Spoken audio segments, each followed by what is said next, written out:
In the 2024 season, both these units made the MLS Next Pro playoffs. As it currently stands, reigning champs North Texas and LAFC 2 are on the outside looking in for the 2025 postseason.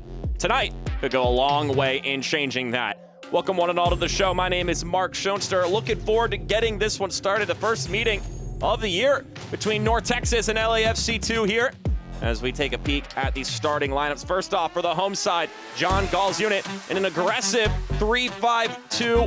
Could be a 3-2-3-2 if you want to look at it that way as well. But they'll be looking at the likes of Sangare and Ramirez at the top of the formation to find and put away the chances that they create. They've been so good at creating chances all year. Can they capitalize on the moments that they generate? Meanwhile, Nolan Norris getting just his second start of the season. The first teamer was so critical to the championship-winning team last season. He's getting another look here this evening. And then Nico Montoya, one of two goalkeepers in the thick of a goalkeeping battle here in the final stretch of the regular season. Now, to pivot over to the away side, Junior Gonzalez's unit. A lot of familiar faces, of course, for them, but also some first-teamers in the lineup as well for the visiting side. Thomas Hassall, Adam Saldana, Odin Holm, all players who are getting the chance to get some minutes from the first team. Kenny Nielsen can also be included in that conversation, as well as Adrian Wibowo. So a very quality unit being trotted out today by Coach Junior Gonzalez. It'll be their typical 4-3-3 formation. For them, it's just about that consistency. Both of these sides really like what their team does in the general sense, in the broad strokes. It's just about fine-tuning, tightening the screws, and getting that extra little bit of quality that's going to turn losses into draws, draws into wins, and hopefully for both sides, propels them over that playoff line, gives them that extra push they need to make it not only to the postseason, but then have that postseason run. As I mentioned earlier, both of these units made the playoffs last season. North Texas, of course, running the whole dang thing, going all the way, winning the title. They'd love to give it another run this season, and LAFC too. Love to even have another crack at it in 2025 as both sides meet with our head official, Joshua Madison, and his officiating crew will be in the standard referee yellow. The home kits, also typical for North Texas, and the road whites for LAFC 2. Once again, my name is Mark Schoenster, excited to be presenting this one for you this evening. When it comes to where these two teams sit in the standings, the top 8 teams in the West make the playoffs. Right now, North Texas is at 9th. LAFC 2 is at 12th. Now, granted, the moment this game starts, it's going to hop North Texas over Minnesota United 2 in the active standings, but they play later tonight. So, if you're North Texas, you're looking for 3 points to try to hop both them and Vancouver Whitecaps 2 and Real Monarchs, who are either tied or just a point ahead of you in the standings. LAFC 2 are currently 5 points behind where the playoff line stands. But the fact of the matter is there's still a good chunk of games left in the season. And if you could go on a bit of a winning streak here, you could rise up the standings quickly and give yourself a proper chance to make the playoffs. And these are two sides that have got the quality, they've got the talent. There is no debating that. It's just about the execution. And when you get down to the nitty-gritty portion of the season, which we are starting to get into, or into the end of August here, you get the rest of September into early October, and then that's that. Up to this point in the season, a lot of what your objective is to establish the way you're going to play and how you want to approach a match, how do you want to attack a game. But now we're at the point of the season where not only do you need to be doing that, but you got to find results. You could be happy with the way your team plays earlier on in the season, or at least be content with it and not get the result you're looking for, but that is no longer up for debate. You've got to find a way to grit your teeth, check the boxes, and get 3 points, especially when the opportunity presents itself for you to take it. Both of these units coming off of a loss. A loss of same scoreline, a 3-1 defeat. So both looking to bounce back and put themselves in a better position in the MLS Next Pro playoff race. It'll be Anthony Ramirez who gets things going. The whistle sounds, and we are ready to rumble here at Choctaw Stadium. North Texas and LAFC 2 doing battle.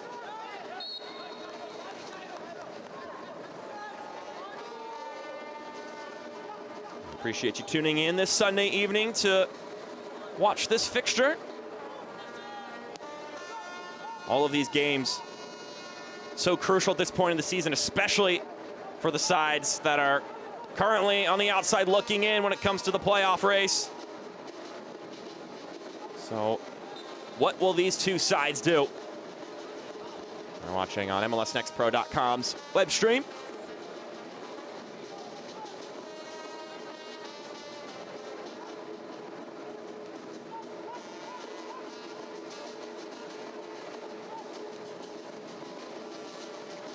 Pretty crazy to think that this is the first time that these two teams have met this season. We've played so much soccer, over 20 games each for these two sides, and their paths have not crossed.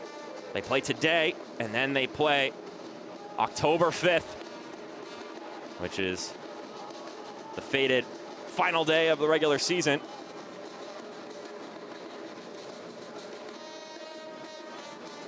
So between then and now, how will these two teams perform, and will they be in striking distance of making the playoffs when they meet a second time?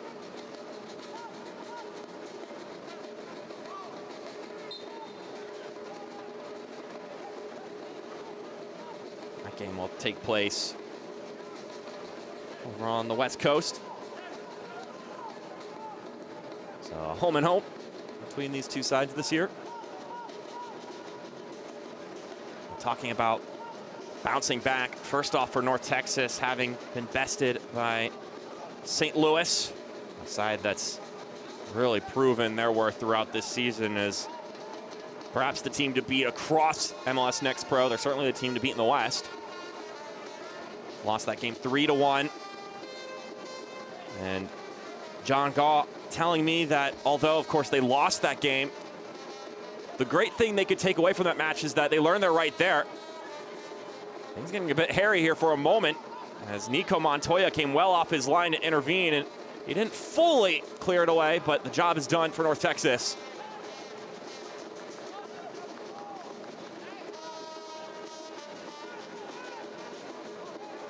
But John Gaw was pleased to see just how neck and neck they were with St. Louis throughout a lot of that game.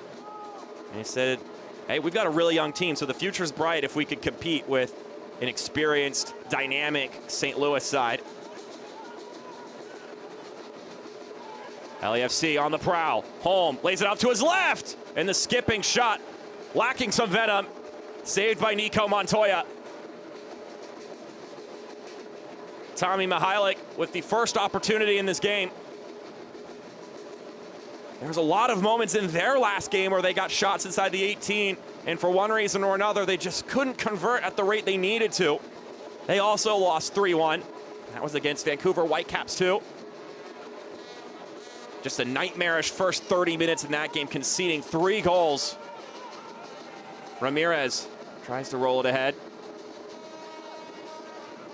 They ended up having a higher expected goal than Vancouver Whitecaps too in that match. So after that 30-minute mark, they were the much better side. Going down a little bit too easily there is Adrian Wibowo. Junior Gonzalez, head coach of LAFC 2, just talking about how they had some early mistakes. They adjusted at halftime, and yet only somehow score once despite the wealth of chances they had in that affair. Mentioned even in the first half, after we went down 3-0 and didn't get to huddle together and recoup, still 4 shots inside the 18. Could have been 3-2 going into the break. So that's an area where they need to be better if they are going to climb the standings and make the postseason. In a similar way, North Texas felt they could have been 1-0 up before conceding right before the end of the first half against St. Louis.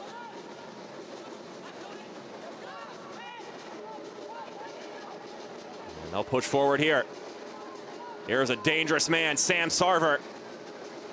Sarver cuts it back inside Ramirez as it bounced off his boot, and it's out for a goal kick. One thing about playing St. Louis this season, and John Gall has personal experience with it, having experienced it in North Texas, saying, look, when things are going for you, you find ways to win games. And that's how St. Louis is right now. Even when they're not at their best, they're still picking up 3 points. North Texas was like that last year, where they didn't always have their sharpest performance, but when you know how to win, you just keep on winning. He felt that St. Louis pulled off a stunt similar to that against them in that previous meeting.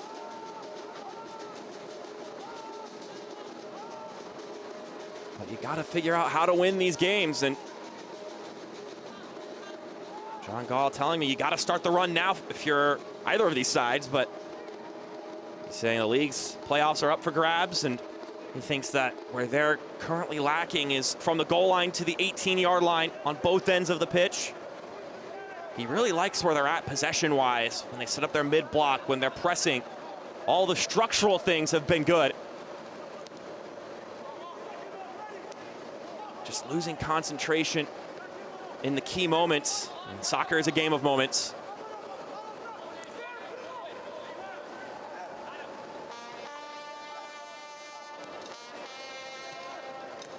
So in many ways, these teams are in very similar positions.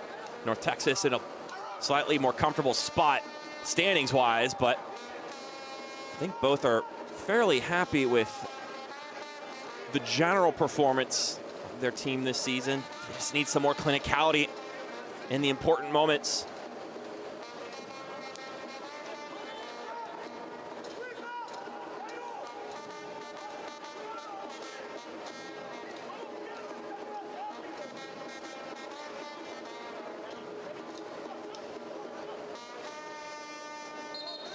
Here, the musical support of the North Texas faithful here at Choctaw Stadium.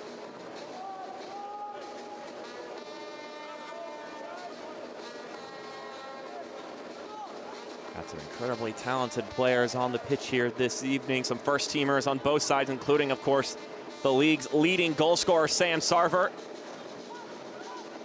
whom you're going to learn a little bit more about at halftime. Maybe we'll get to know him a bit in this match as well before the 45-minute indicator.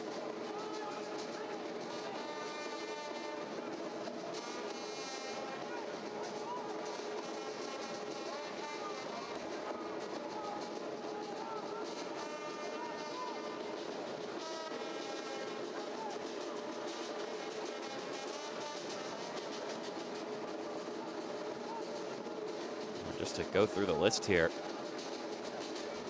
Anthony Ramirez, Diego Garcia, Sam Sarver, Nolan Norris, Alvaro, along with Thomas Assal, Kenny Nielsen, Adam Saldana, Odin Holm, Adrian Wibowo, all on first-team contracts and in the starting lineup today for these two teams. Some a little bit more involved in the first team than others, but the fact of the matter is, it's a lot of high-quality players on the pitch. And it's an important game, so I think both sides will be heaving a sigh of relief that they're able to utilize these pieces for tonight's match.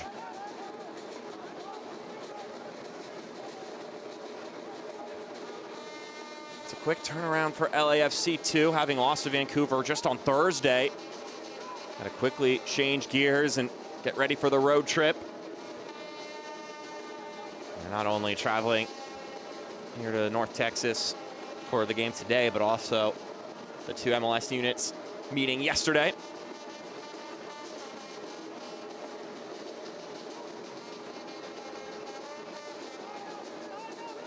That game ending in a 1-1 draw between the two sides.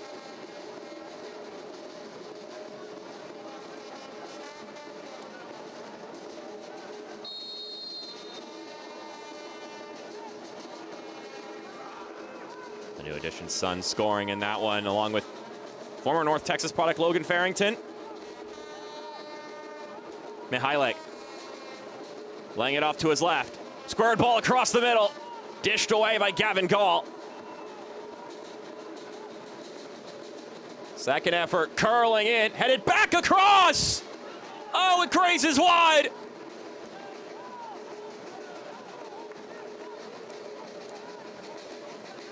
A close encounter for LAFC 2. Can't quite convert. Cairo Walters heads it across the mouth of goal. Tommy Mihajlik was the closest one to it, but it's poked away.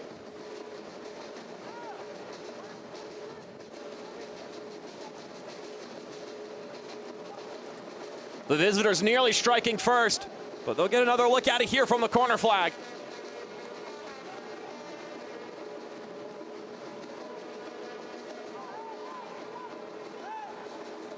Sarver streaking in, can't control that ball.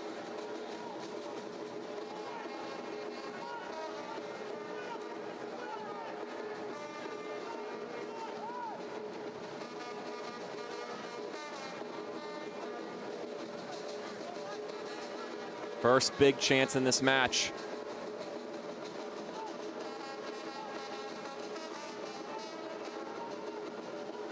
The home side offer a response. Sarver, the most likely one to do it. 15 goals on the season. Sam Sarver. His cross, got a toe poke on it. Corner kick for North Texas.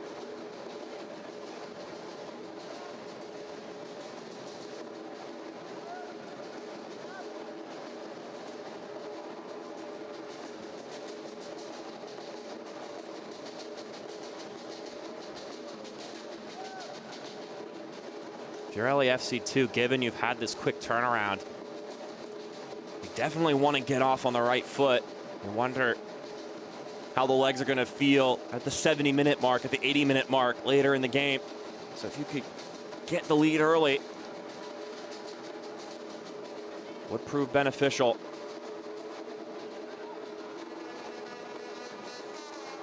That is a devastating tackle from Nolan Norris, a clean one.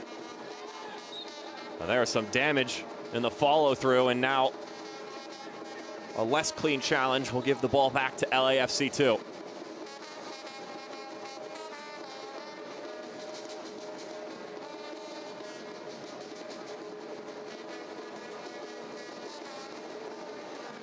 Had some regen on Friday for the guys who played in that Vancouver match. Other players had a sharp training session before you hit the road and make your way here.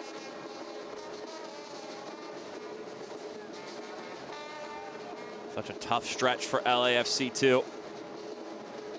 It's been kept busy across league matches.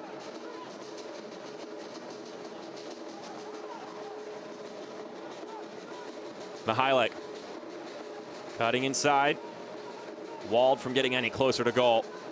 Holm to Nava. Odin Holm, one of the first teamers. His fourth start of the season with the MLS NEXT Pro side.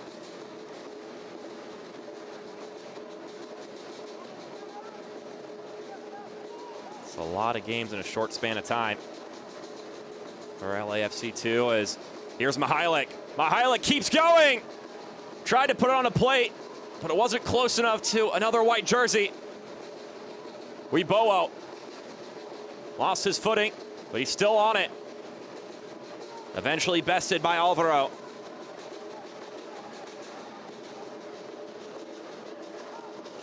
And could a counterattack be on for North Texas?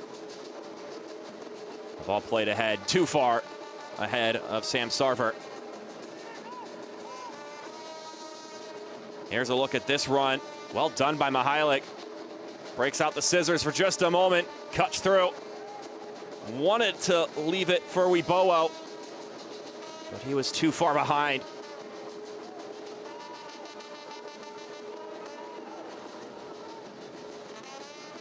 LAFC 2 playing last Sunday against Real Monarchs on the road. Come home to play on Thursday against Vancouver Whitecaps 2, and then you go on the road again to play North Texas. And then they have another match on Friday against Austin. Busy times indeed. And they'll get about 2 weeks, though, to then prepare for Portland Timbers 2 after that.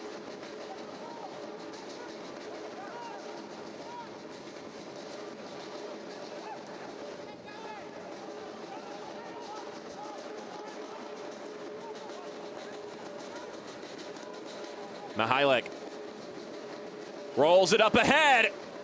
And once again, the door is slammed shut by North Texas. But a corner kick earned by the visitors. DeCarlo Guerra, the last one to try to put his laces through it. It's a lot of promise in the opening 15 minutes for LAFC 2.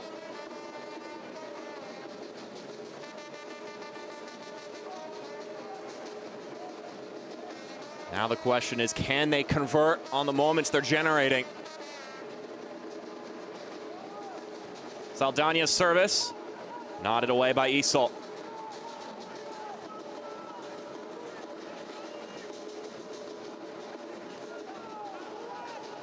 Tonight's match is brought to you by your local Toyota dealer. Toyota, let's go places.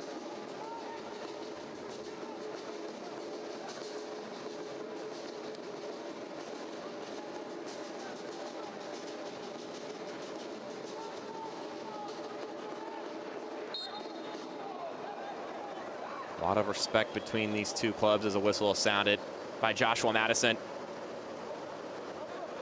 John Gall calls LAFC as an organization an incredible club.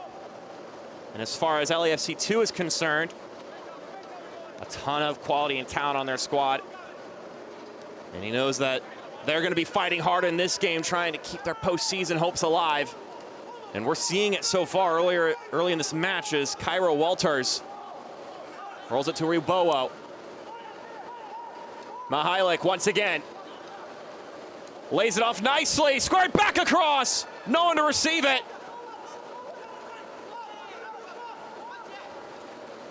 Nava with his left boot doesn't get too far.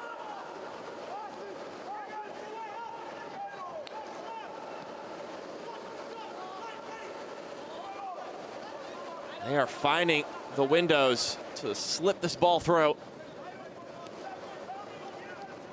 Just need one more quality move, or for someone to be at the right place. Either the shot has just lacked the power it needed, or there have been some teasing passes, but no one to receive them.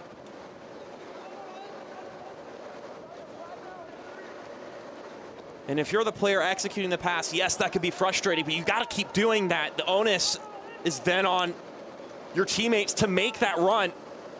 If the avenue is there, take advantage of it. That's several times now that the ball is rolled in front of the mouth of goal. And LAFC hasn't been able to be on the receiving end of that pass. First booking of the evening will go to Gavin Gall.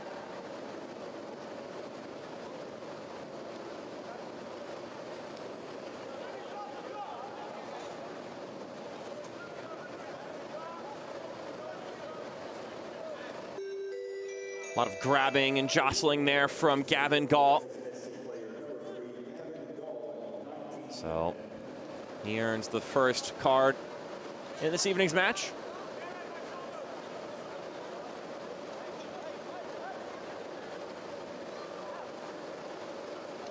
North Texas looking for intensity in this game. They're trying to figure out how to push the buttons to start accruing 3 points after 3 points. They gotta make sure it's constructive uses of intensity. Gavin Gall can be a bit too eager there.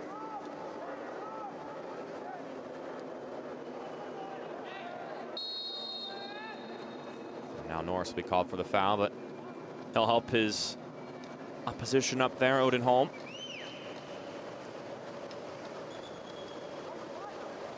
Both players who have gotten looks with the MLS side in league play this season. Odin Holm with 3 appearances for LAFC. Nolan Norris with 10 appearances, 8 starts. So really getting involved with FC Dallas.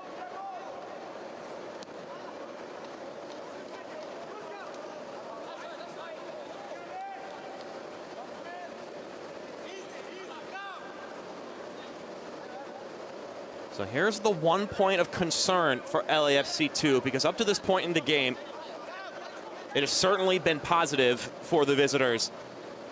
But one thing that Junior Gonzalez was concerned about coming into this match was that he does not want to let those transition opportunities present themselves for North Texas. He does not want this game to turn into a track meet.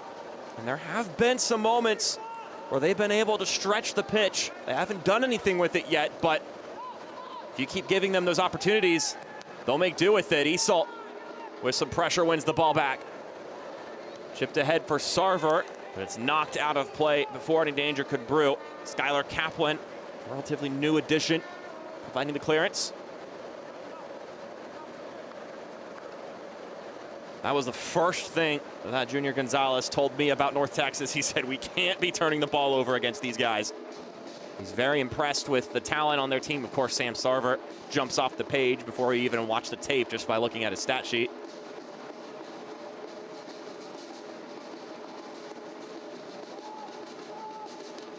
Coach Gonzalez saying we have to be ready for a street fight, and we need to keep the ball in their half and set ourselves up nicely for a good counter press in case we do lose the ball. Because, of course, you're going to lose the ball at some point in the match. But you cannot allow for North Texas to get vertical. I would say generally so far so good.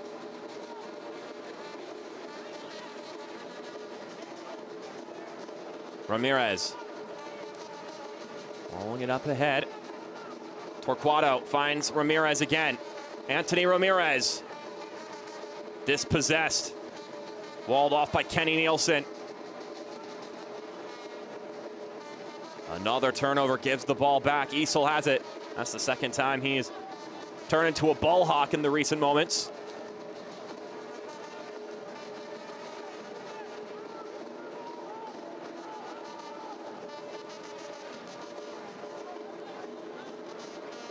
Perhaps it's North Texas's turn to have the ball stuck in the attacking half and asking some questions themselves. That one sails over the head of Sam Sarver.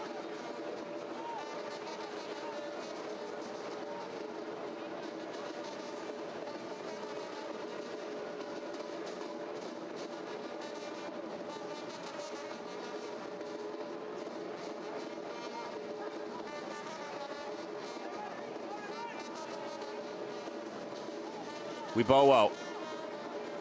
Out wide to Walters. Cairo Walters. Not a bad ball inside. Couldn't connect with Wibowo. Pressure wins the ball back for LAFC 2. Mihailik. Unsuccessful venture.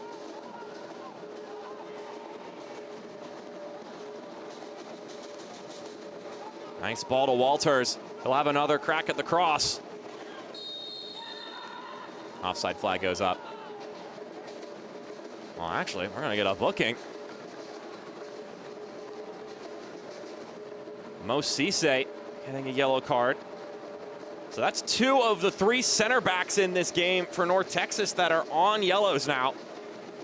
It's a bit concerning, especially for Cisse, whom has now collected his 8th yellow card of the season. Let's take a look at this again. So let's take a look at Cisse. So he grabs Wibowo, he goes to the ground. I think a penalty's been awarded. And that's exactly what's happened. So away from the ball, Adrian Wibowo is trying to make a run towards the 6-yard line. Gets grabbed by Cisse.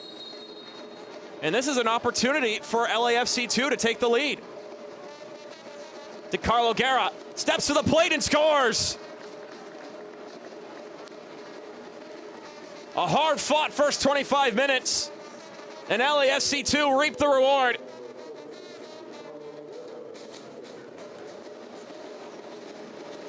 DeCarlo Guerra logging his 6th goal of the season.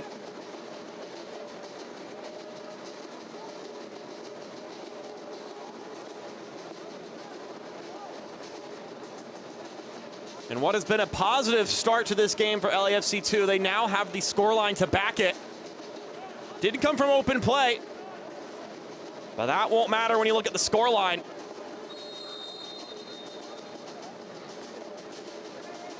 Guerra just 17 years old. That's a wealth of experience at the MLS Next Pro level.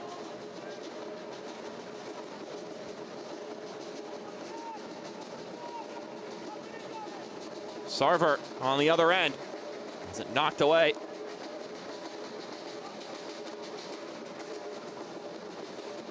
Talked about Guerra with Junior Gonzalez earlier this week, and from last season into this season, he's grown a lot stronger. He's really liked how his vision has improved over his time spent with the second team, especially before he receives the ball. His awareness increasing in that regard. And combined with him, Gavin Zambrano, Brian Moyota in the last game, despite losing, he thought the game really clicked in the midfield when those three were on the pitch together. Guerra still has room to grow, but has gotten himself back on the score sheet here.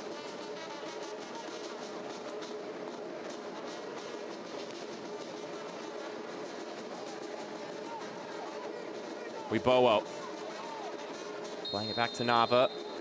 Whistle sounds, and we're going to get another free kick. This portion of the match is brought to you by Children's Health, the official healthcare partner of FC Dallas and North Texas SC.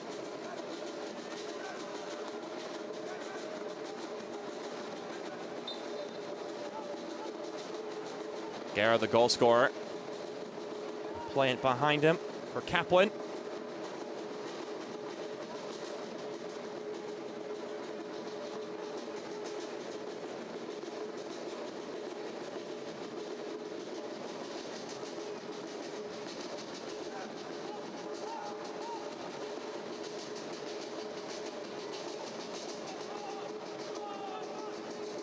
Nava playing it up ahead. Walters collects.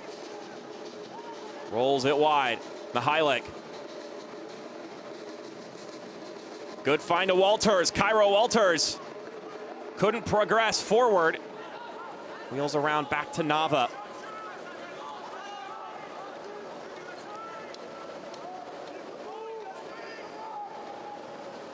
Skylar Kaplan rolls it to Guerra. A 1-0 lead for LAFC2, courtesy of a conversion from the penalty marker by DeCarlo Guerra.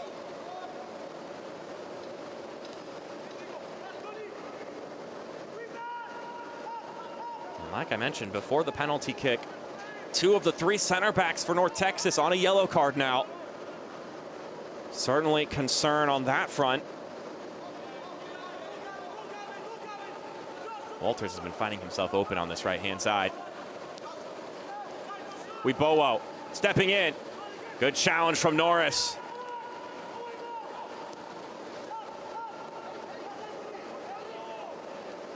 LAFC2 have been swarming the ball as of late. I mean, I say as of late, throughout the majority of this match. They've collected those second chances to retain possession once the ball gets cleared up the pitch.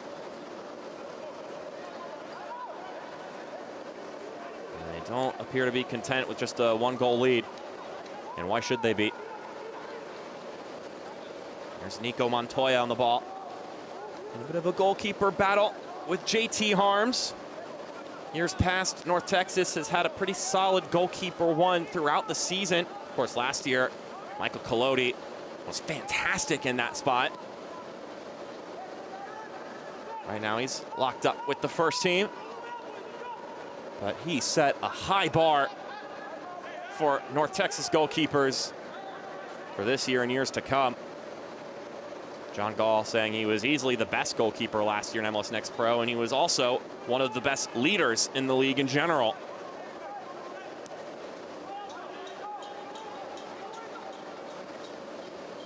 Mihajlik working his way inside, slides it to Walters. Walters fires! Blazes over top. And with that, we will have our hydration break. First, a look at this chance once again. Cairo Walters has had the ball at his feet a lot in this first 30 minutes. And now both teams will go to their respective benches. A chance for Junior Gonzalez and John Gall to give some tactical tweaks.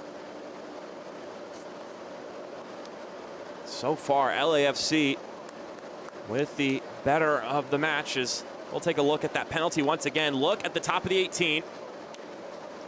Just a little too much grabbing from Mo Cisse. He gets Wibowo tangled up for just a moment. He falls over, and then DiCarlo Guerra converts. Man from LA. The Guatemalan converting nicely to get his 6th goal of the season.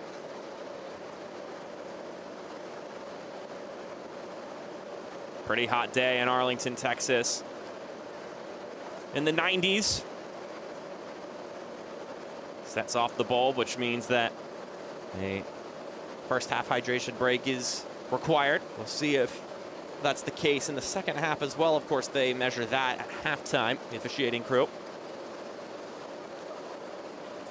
30 minutes in, not only does the scoreline suggest North Texas is, LAFC has had the better of the match, but the eye test and the numbers outside of course, goals scored would suggest that as well. Out shooting North Texas 8 shots to 1, 2 shots on target to none. And just from the flow of play, it's been very positive for the visitors.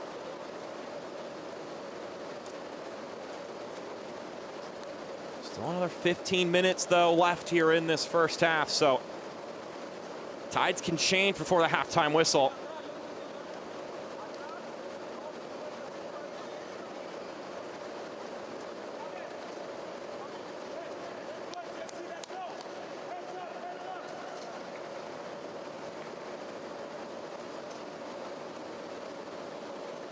As we get things going again, this portion of the match is brought to you by Advocare Rehydrate.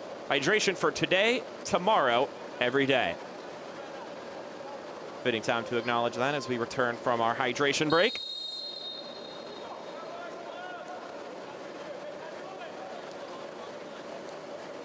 One 0 LAFC 2 with the advantage.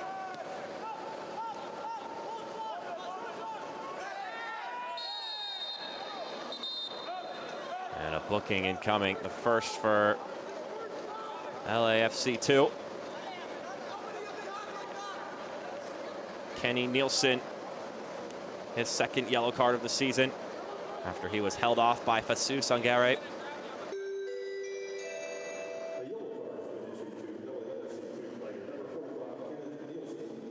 Sangare, the 6'1" forward, shielding off the center back.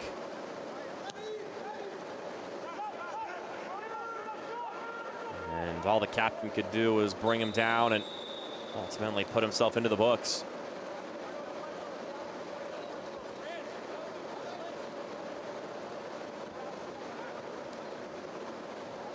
Well, we did have play restart here, but our head official was not ready for action to resume, so we will take this free kick again near midfield.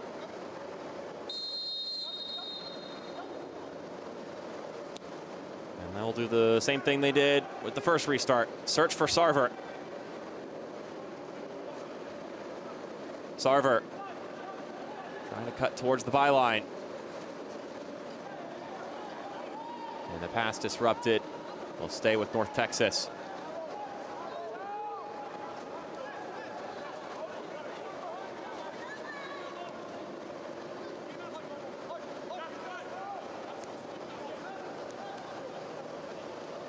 Mo Cisse on the ball.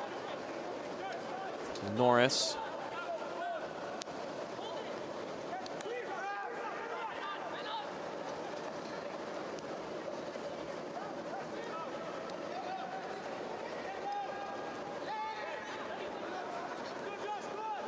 Nava rolls it out to Skylar Kaplan.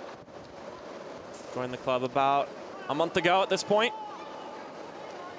And a pretty regular fixture with the second team since he's joined. Sarver from the right flank, cutting it back inside, deflects out for another corner kick.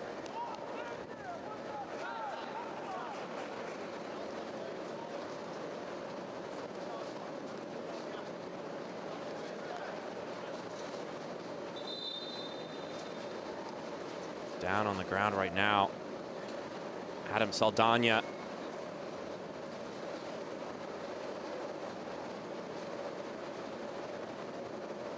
Saldana, 23 years old. One of those first teamers. You can see him hopping there on the replay. Away from the ball, just stepping funny.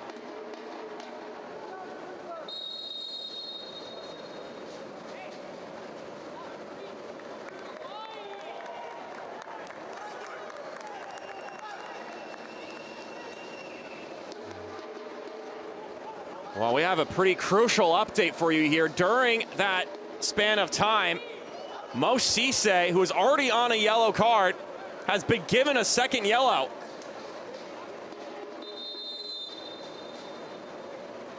Mo Cisse's night is done.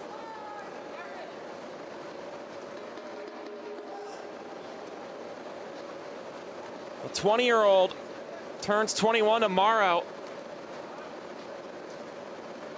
And it wasn't during action, so it's entirely a dissent issue. And he was already in trouble, and he needed to know that.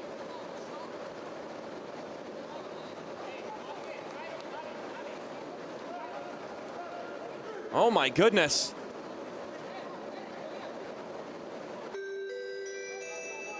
A rough decision. And now North Texas down a goal, down a man.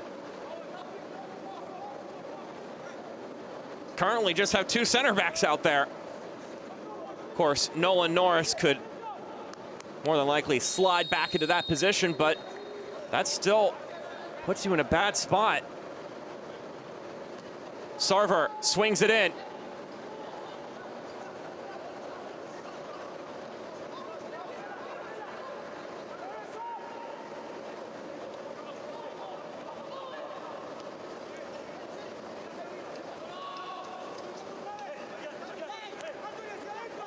Torquato plays it ahead for Sangare. But this makes what's already been a tricky first half and turns it into now a tricky rest of this game for the home side.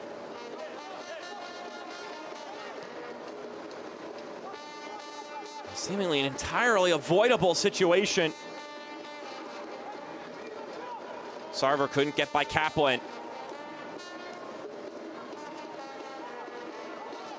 Walters now running ahead. Doesn't have any options in front of him. Mihailik now. And they capitalize off of this string of bad events. And this shot saved. Nico Montoya uses his body to block that shot from home.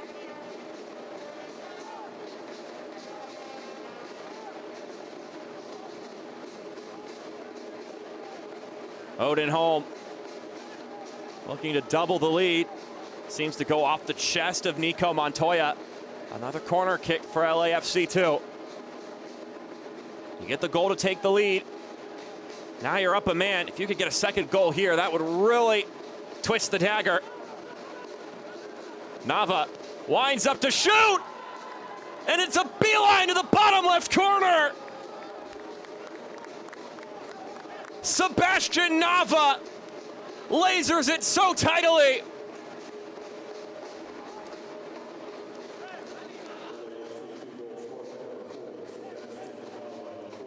He had the time to step into it. So nicely done. His second goal of the season. And Sebastian Nava just pushes North Texas further down a hole. LAFC 2 are glimmering right now.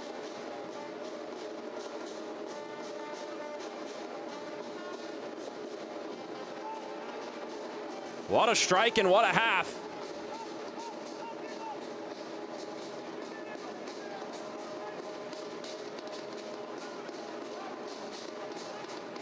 Nava from Wilmington, California. His first year as a pro after playing collegiately with the University of Portland, the Pilots. He's been a regular name in the starting lineup for LAFC 2 all season long. Now showing some of his ball striking quality.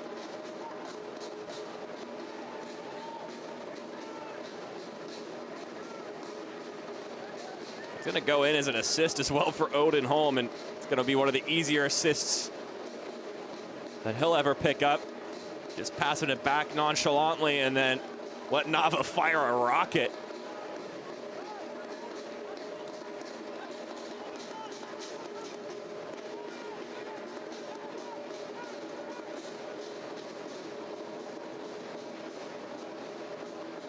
And as I predicted, Nolan Norris sliding back there to join the back three of Gall and Alvaro.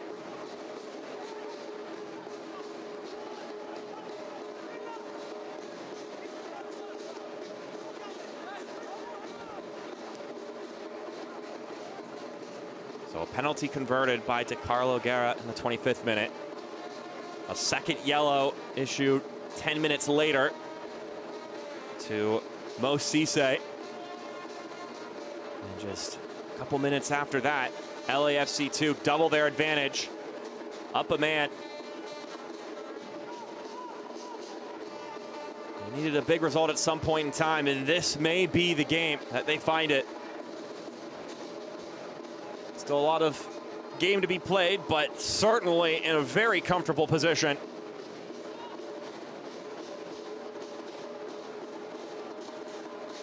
And they're hungry for more. Mihailik connects with Weboa. He's going to try to return the favor. Adrian Weboa will backtrack.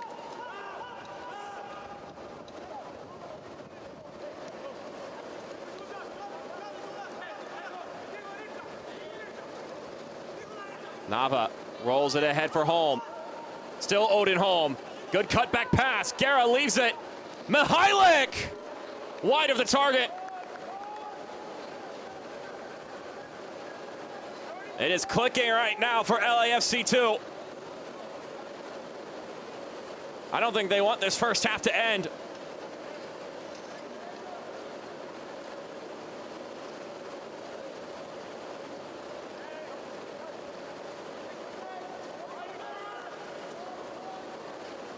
Not only are they generating chance after chance, and here's another one.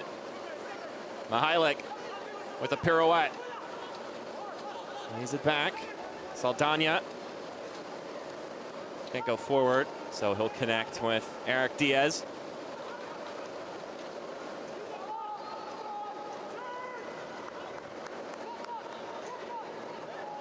That was well done by Eric Diaz along the touchline.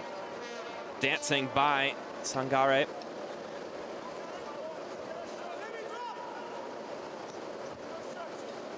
But not only are they generating all these chances, but they're also keeping the ball,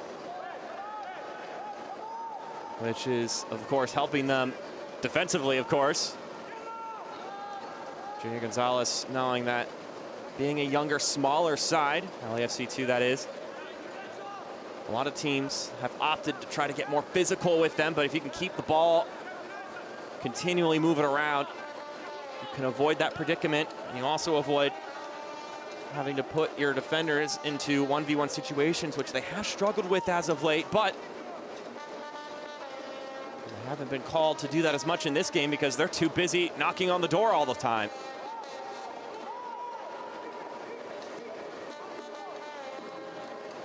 Nava. Now Walters.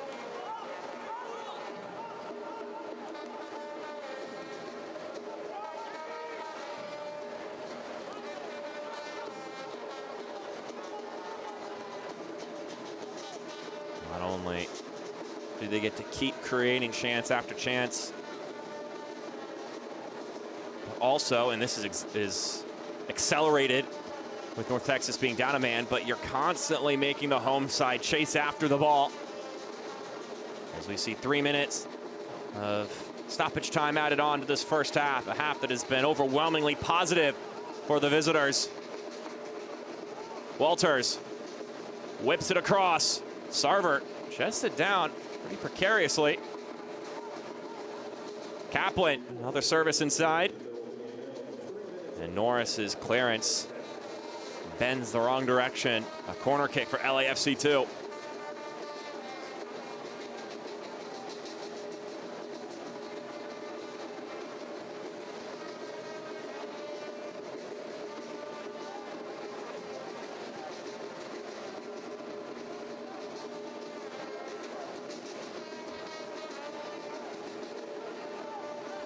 Service will come from Saldana.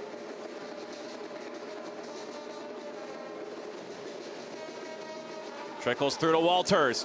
Walters shoots! It dings the woodwork. We've got several players down, including the goalkeeper. And now the whistle sounds.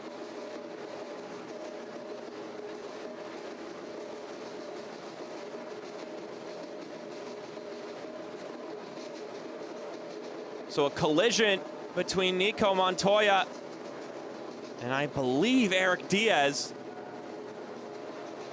Both of them slow to get up.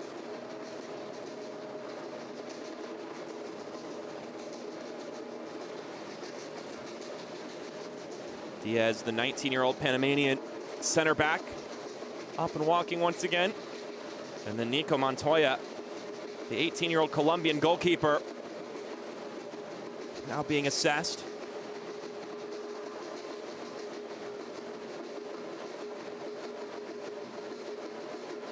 Now he's up again, so good news on both fronts.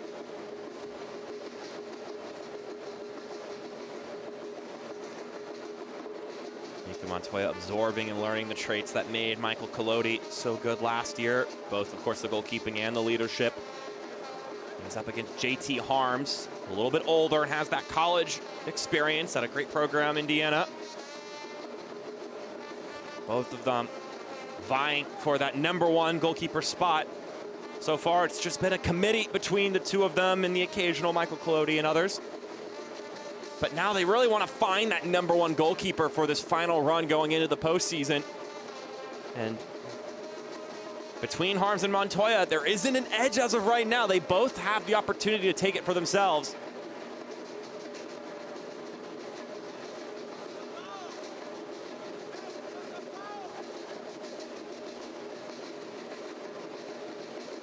So it's good to see Montoya back up on his feet, getting a...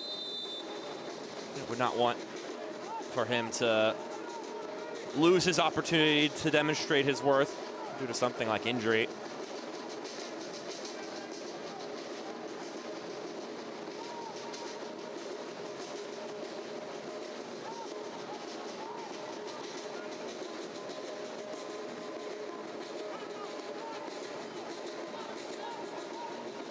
So we are 3 minutes already over the 45-minute mark, of course. A good chunk of the stoppage time having been drained due to that collision. So now it's just up to Joshua Madison to put this first half to an end. North Texas will be desperate to get to the dressing room. LAFC will be feeling pretty good about where things stand currently.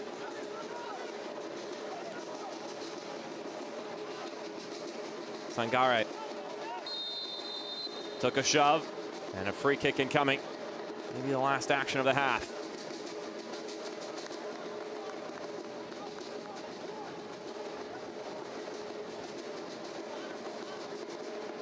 These will be the moments, though, if you're North Texas now, down a player, that you have the opportunity to get one back.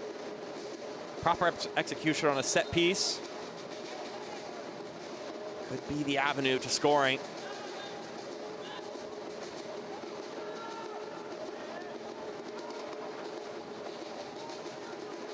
Sarver curls it in. Ramirez with the ball. Nowhere to go. Torquato Lofting it wide, headed back into the fray. And now the whistle sounds. It has been a positive. Well, that was for the offside flag. Now there's the halftime whistle. Just a little tease for you there. It has been a positive first half for LAFC 2. Up 2-0, up in the flow of game, and up a player. 2-0 your scoreline with the visitors in the lead, excuse me. Now coming up, we have a packed halftime in store for you. So highlights, stats, our upcoming Next Pro schedule, plus a recent MLS signing of a Next Pro star. Stay tuned.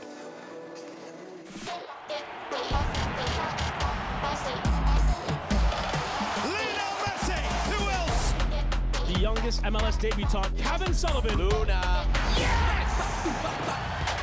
That is a banger! Absolute scorcher! Spectacular save from Dane St. Clair.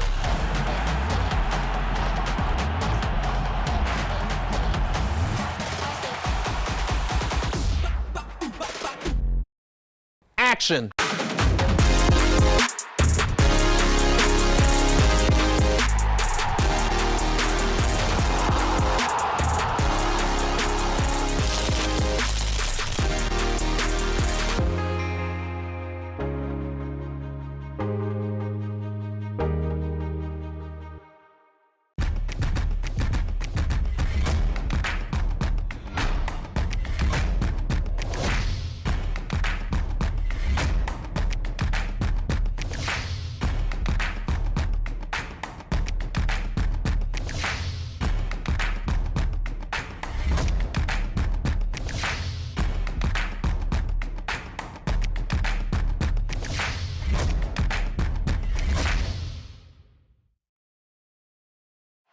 Este verano la Leagues Cup regresa más fuerte que nunca.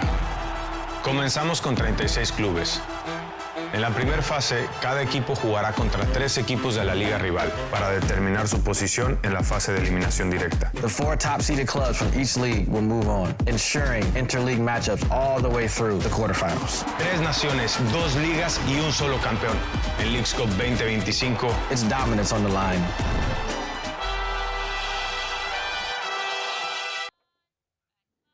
Welcome back. After scoring 4 goals in a single match last month, FC Dallas signed Sam Sarver from the North Texas squad, another shining example of the pathway to pro. Our April Marie Aguilar caught up with our right winger in this match to talk about his journey.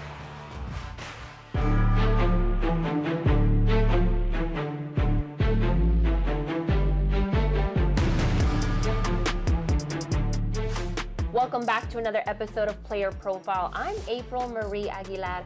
Joining me today is FC Dallas's Sam Sarver. Thanks so much for the time. You're welcome. Thank you for having me. But let's get right into it. I mean, North Texas SC, they posted a photo of you on July 24th on Instagram with the caption that read, "He gave everything to this club, and now he's earned his place at the top." After it had been announced with your promotion to the first team, what was that moment like for you? It was pretty cool. Obviously, it's a lifelong dream that I've dreamed of since I was a kid. You know, I always wanted to play in the MLS. And it's kind of a full circle moment because when I was in the academy with Columbus Crew, I played on this exact field in GA Cup. So to be with the first team now for the home team here is pretty cool. And obviously getting a first team contract was one of my main goals this season, but now it's time to climb the ladder for other ones. Wow, I mean, I can only imagine what's yet to come for you. But I mean, in your second match with FC Dallas, you earned the penalty that helped seal the win. And then just 24 hours prior to that, you scored 4 goals for North Texas SC. Take me just through the whirlwind of that weekend. Yeah, it was quite a chaotic 24 hours or 28 hours, whatever they marketed it as. But no, I mean, obviously we went into the SKC game. They've been struggling a little bit this year, but you know, you treat each team with the same amount of respect because on any given day in any league, any team can beat anyone. And, you know, my team showed up, and then my teammates just got me in good spots, and the ball was bouncing my way that night.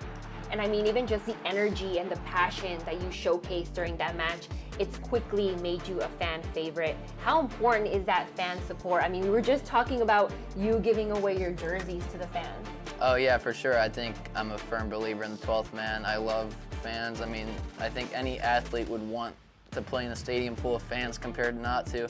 and especially when the fans get involved, you know, and I think that comes from my college background because we have some of the best student sections in the country, and they would always get fired up if you got them going. And I wear my heart on my sleeve, so when I can get the fans involved, you know, that's what keeps them coming back. You know, like you never know, like that might be the one play they remember from the whole game. So, and especially, you know, it creates momentum, especially when your team's rolling and you get the fans on your side. It really gets into the other team's head. So.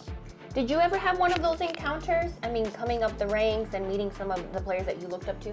Yeah, for sure. It was quite surreal because obviously I looked up to a lot of guys when I was in Columbus, and Lalo Abubakar was actually one of them. He was with Columbus Crew's first team when I was in the academy, and then I feel like 6 years later, he's on the first team here, and I'm playing with him. Wow. So it was a pretty cool full circle moment, and obviously like I looked up to like a guy like Sebastian Lletget because early in his career, you know, he was with the Galaxy and the men's national team and stuff. So to be able to share the field with him and those types of guys is really cool. Cross falling through in front, Sarver! A chance for Texas! The speeding Sam Starver strikes first. Tries to drop it in to Ramirez, controls. Sarver! A fourth for Sam Sarver. What's been the key just on your consistency in front of goal this season? I'm a firm believer in manifestation. So before games, I'm scoring today. And I like to picture how I'm gonna score. Sometimes it doesn't happen that way, but yeah, I think just having confidence, and I think personally gives me a boost when I know teams are they're scouting so heavy on, you know, guys with goals. It almost makes them, in a way, play work because it's in the back of the mind, like, we can't let this guy score tonight. But if they're so worried about one player, that's when other players get open and score. So it's not just me that's, you know, contributing to the success. It's, you know, maybe they'll double team me one night, but then that leaves Tariq open and he scores 2 goals, you know, so it's a win-win for everyone, you know, and I think that's the main part of the success. Again, your humility continues to be on full display, but walk me through that visualization. I mean, you mentioned manifestation. What does that look like going into a big match?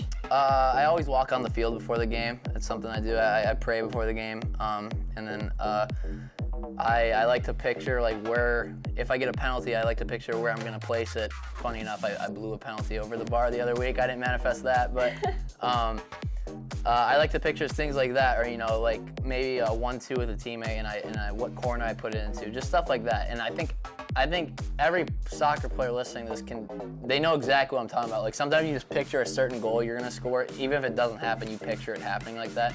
And that's kind of been I think a key to my success this year, you know, and then God's plan though. I love it. And how much of who you are on the field is shaped by where you come from? A lot. I don't really change my personality on or off the field, and I take pride in that. And I think people appreciate that. You know, there's lots of players, and I think what makes a really good team special is having different personalities of certain guys that come together. Like, you always have the serious guy who's always locked in, but, you know, then you have like the guy that brings the humor, then you have the guy that, you know, he'll crack a joke here and there, and then you have the guy that's, you know, mellow. And I think that really brings a good balance. And my coach actually had a funny quote in college. He was like, for like IU, like, he was like, Sammy Sarver's perfect for our team, but you can only have one Sammy Sarver, because 2 of me is like too much, you know, but like one guy like me, I think, is good. And then obviously we have characters on our team that we build off of each other, but we're all characters in our own way, you know. So that and then when you're so close with your teammates in that way, it shows on the field. All right, so that leads me to my next question. I mean, describe your character in that sense. I always like to have fun. I like I said, I wear my heart on my sleeve. I would say I'm the class clown of the soccer team, you know. I like to bring a smile to people's faces, and I think, like, I take pride in, like, uniting people, and, you know, because, like, with the first team, you know, I introduced them to this game. It's called What Can You Bring on a Picnic? And you have to figure out the hidden rule. And now all of a sudden you have grown men with families playing a game for 2 hours about what can they bring on this picnic, and it's so fun. And, like, we have guys crying of laughter because, like, 8 people get the rule, but, like, the 9th guy doesn't understand what you can or can't bring. And so we played it for, like, the whole trip in San Jose, and it was so fun. It's just little stuff like that where it's like, like everyone's a little kid at heart, you know? Yeah, And like yeah. if you can just bring it out of them, it just makes the team so much closer. I was about to say, like, how valuable and important is that, just spending that extra time outside of the pitch, and how does that build the chemistry once you're on it? It's super important, and Coach Eric stressed that in San Jose, you know, before we played San Jose, he was like, I want you, like, be a team, go get dinner with, so I got dinner with some of the older guys, they invited me to dinner, you know, and then after San Jose, we had a great performance. We should have gotten 3 points, but we tied, and he was like, you know, like, I saw a team tonight. And then you carry that momentum into where we just played St. Louis, and then we won that game. It's just, it's like when you become so close off the field, it really shows, because then it's like, okay, you're not just teammates, you're friends, you know? Right. It's like you're brothers, and you're fighting for them, you know? And years from now, when people look back at your career, what do you want them to say about the way you approach the game? That's funny you asked that. I was just thinking about that the other day. Really? But the one thing I want people to remember me for is, like, for me personally, there were like, the teammates I remembered the most from college were not necessarily the best soccer players at all. Some of them actually didn't even play. Like, they were just, but they were the glue guys that, like, no matter what, they just showed up and worked, and, like, you know, they wore their heart on their sleeve. Like, they didn't complain. Even if they knew, like, game day they were getting 0 minutes, they were still the hardest working people in training. And those were the guys I really respected the most. Like, I obviously respect talent. I respect guys that are good on the ball and can score goals, but those are the guys I think it shows a lot about someone's character. So, like, when my career's over, you know, hopefully it's a long one, but thanks be to God. So I want people to remember, like, okay, no matter if that kid had the best game of his life or the worst game of his life, he worked his tail off, and, you know, like, because, you know, I don't want anyone to be able to fault my effort. You can tell me I had a bad game, maybe I lost every ball I touched, but, like, at least I was working hard, and I want people to remember me for that. Awesome. Well, I wish you all the best of luck and continued success on your journey. Thank you so much. And thank you so much for watching this episode of Player Profile. Be sure to tune in next time to see who I'll be speaking to next. We'll catch you guys next time. Adios. Yeah, I know I'm fully attracted. I'm hanging on like a fridge to a magnet. A jigsaw with all the right pieces. You and me, we go good together. You and I go good together. You and I, we go good together. We go good together.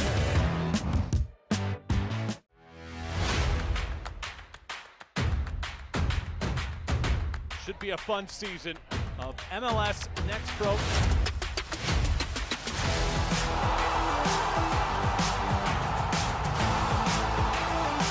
Oh my! Pedrinho wins it!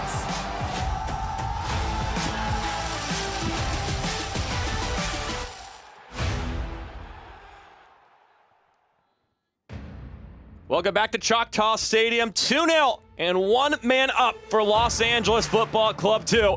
Mark Schoenster with you here as these two teams, both playoff hopefuls, doing battle. LAFC 2 and North Texas, as we'll take a peek at what happened the first 45 minutes to catch you up on everything that transpired. It was an incredibly positive first half from LAFC 2, both before they scored and, of course, after they are finally able to get it to the back of the net, and it starts here. Mo Cisse commits the foul inside the penalty box on the running Adrian Wibowo, gets the yellow card. A penalty is awarded to Carlo Guerra, puts it away. His 6th goal of the season. LAFC 2 rewarded for all of the positivity they had up to that point in the match, and it would keep going after this. Walters with a shot, goes over top the crossbar, and then just a beauty of a goal from Sebastian Nava after they go up a man. Cisse gets his 2nd yellow card. Pick that one out. Slots it in just inside the left post and gives his side the 2-0 lead, and all of the good vibes going in to the halftime break.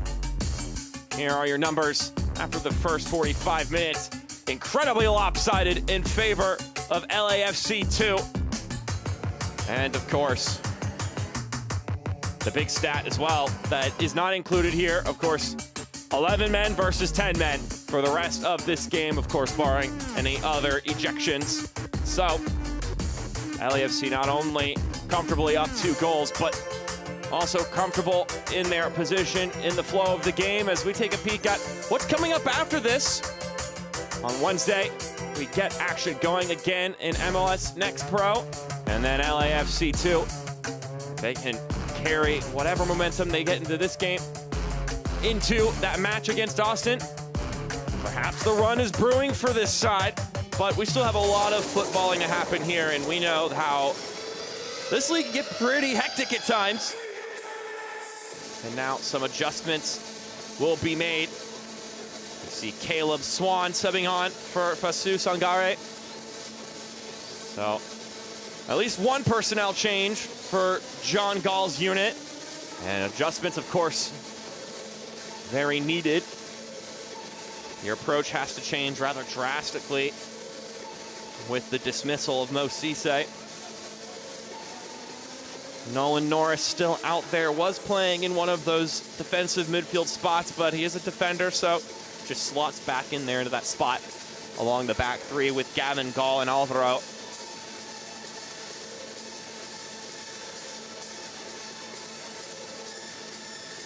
Just gonna be some caution to the wind approach to the second half for North Texas. You're down 2 and you're at the man disadvantage, but you can't play conservatively because you're down 2 goals. So we'll see just how aggressive they get here and how much they choose to shy away from opportunities or not. Do you risk it and allow the game to potentially spiral into an even larger goal deficit, which could be crucial at the end of the season when it comes to tiebreakers? It's what's keeping them, or what was keeping them, out of the playoffs coming into today. As they're tied on points with both Minnesota United and Vancouver Whitecaps too coming into match day, but have a much worse goal differential, currently at -10 to Minnesota United's -1. And then Vancouver Whitecaps too also have 31 points, are at +4.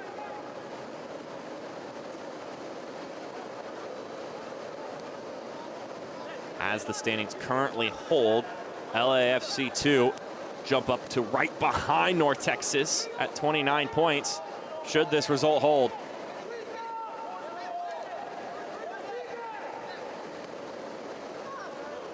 So this would be a huge result for not only them, but just the Western Conference in general, as this playoff race continues to develop going into September.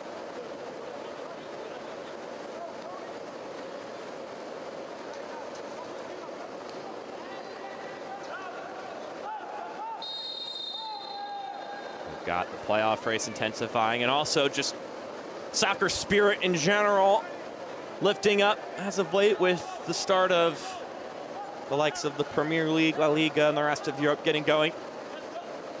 John Gall telling me gone are the days of guys talking about the NFL and NBA. Now these players are able to talk about the EPL and these other leagues in Europe, and part of that can be, and partially in thanks to the access having grown over the years to the sport of soccer, both here in the United States and also for games across the pond. He was saying how happy he was to be able to tune in because he's able to watch more here than he was when he was back at home in Wales. And those conversations are similarly buzzing around in the facilities for LAFC. Junior Gonzalez telling me that they got a game on TVs all the time, and when they look at tape, sometimes, you know, you shake up what you're watching on tape. You watch yourself, you watch the first team. Sometimes they throw on some of those teams in those top-notch leagues, because if you're trying to teach something or show how a certain approach needs to be done, why not watch the best of the best do it?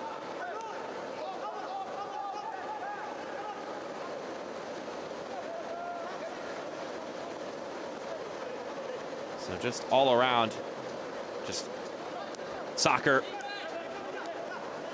at the forefront of people's minds with the playoff race brewing here and the start of league play in the most competitive leagues in the world.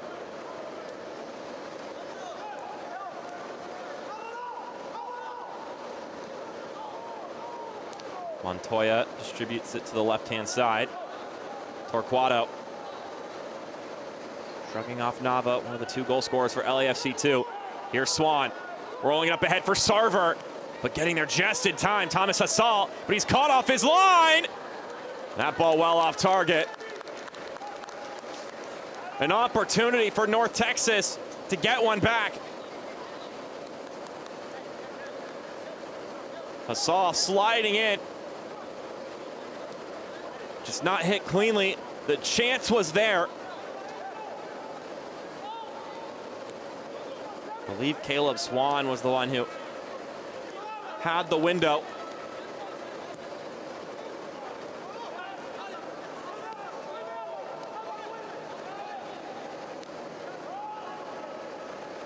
Nava taking it down the pitch. Now rolls it to Walters.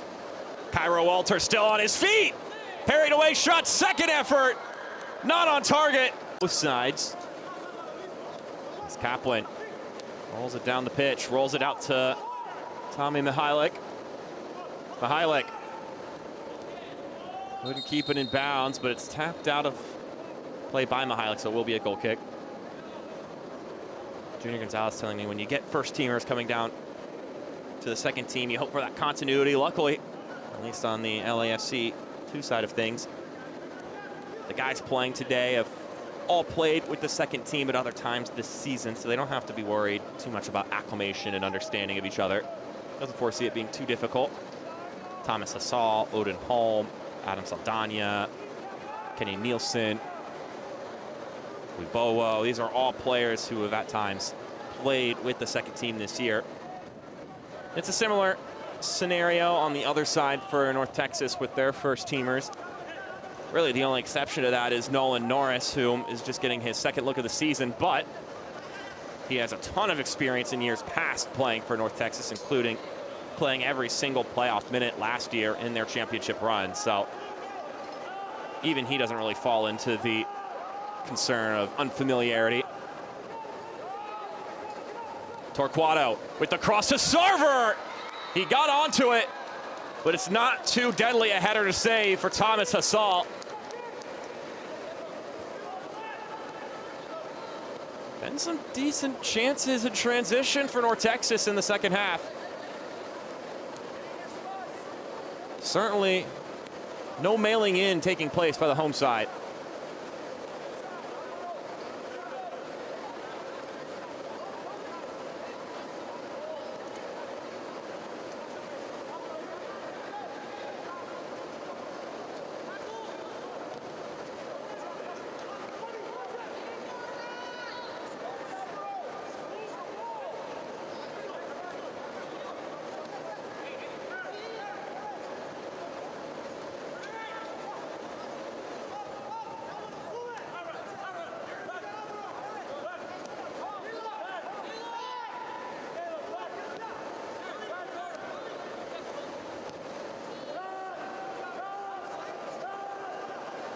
They'll progress forward again. Sarver has his hands full in the middle of the pitch, where it appears he's now going to operate after being out on the right wing in the first half. Try to get him as involved as possible. Want to see if he can do some work.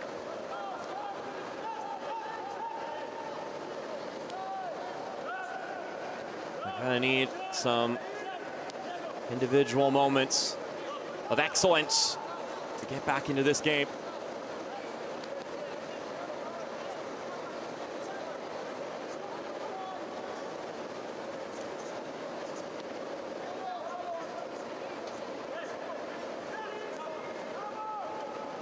Bowo taps it back.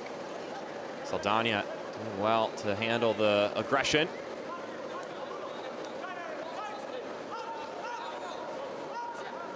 No need to force anything if you're LAFC2, especially when there's benefit to just passing the ball around. You're asking North Texas to chase you.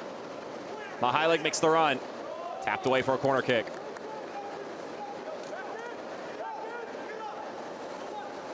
They're up 2 goals. You know that North Texas are the ones who need to be the aggressors.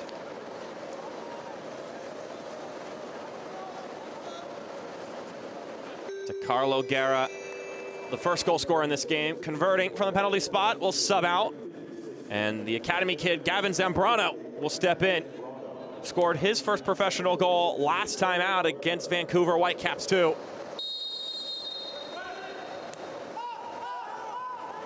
Holm to Zambrano. Zambrano shoots, blocked by Asal. Swinging in the pass, claimed by Hassal.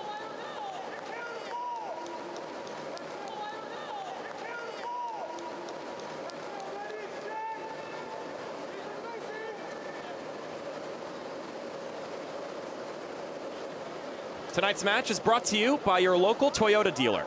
Toyota, let's go places.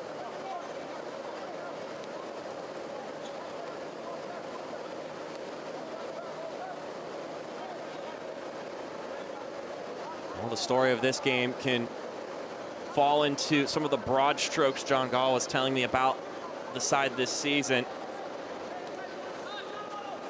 He's felt in many games this season his side has played well, scored some goals, but then the errors messed them up and they drop games because of that. There have been some errors in this one. The fight here in the second half has been admirable, but it really is a tall order to come back from this. Doesn't mean they won't try though.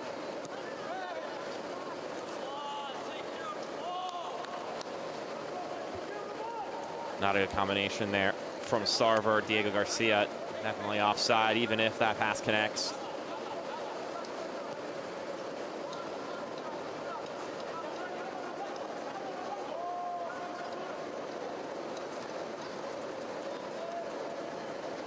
And it just stings a little bit more when you miss on a combination like that in this position, because every single player is having to run a little bit more, occupy a bit more space to compensate for the lack of an 11th player. And so when you make those runs and you commit to pushing that much harder and it doesn't result in even an opportunity, it can be a little disheartening. Walters. That's it back to Holm. Returns the favor to Walters. Cairo Walters. Nice find inside. Zambrano lays it back. Kaplan shoots. Zambrano scores! 2 games in a row. Gavin Zambrano finds the scoring. The 17-year-old knocks it home.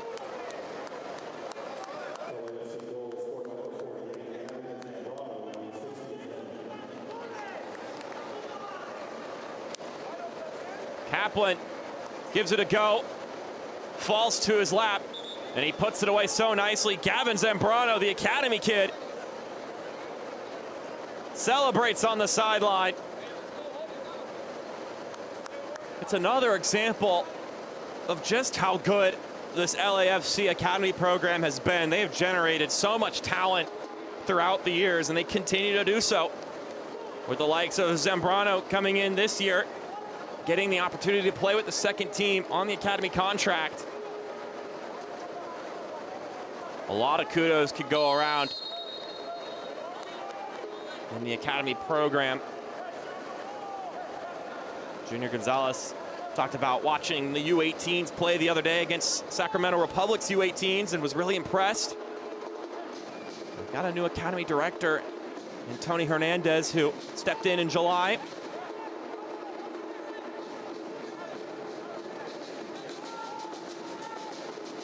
Been restructuring some things, but it's a program that's consistently generated talent, and it appears they're going to continue to do that.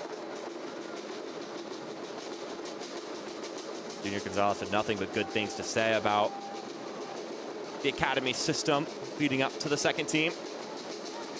He was also appreciative of assistant coach Fabian Sandoval, who's been within the organization since day one and really knows these academy guys, and has helped him in his understanding of each player's situation when he came in. As far as Fabian Sandoval is concerned, Junior Gonzalez is convinced he'll be a next pro coach one day. I'm sure they prefer it to stay within house.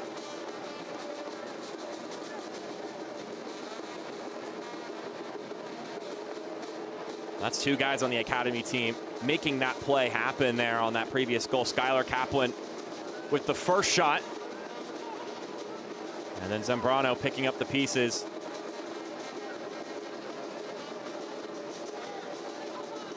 Only a couple minutes after subbing into the match, by the way. 3 minutes to be precise.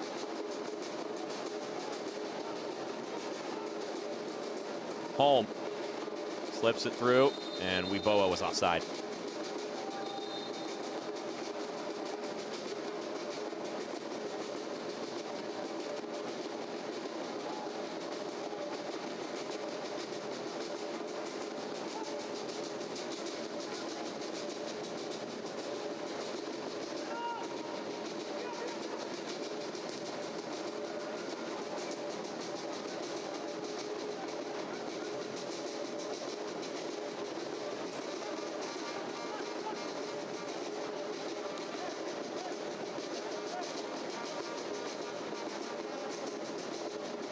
So 3-0 for LAFC 2, but it's turning into a majorly successful road trip to Choctaw Stadium. And a real tone setter for the final push in this season.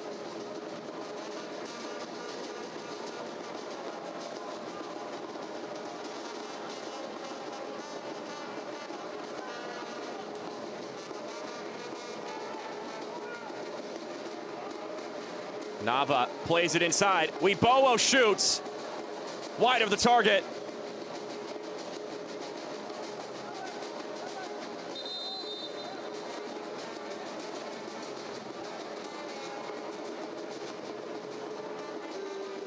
Now a substitution for North Texas. Sam Sarver takes off the captain's armband and will step out of the game. Sitting in, Jaden Contreras.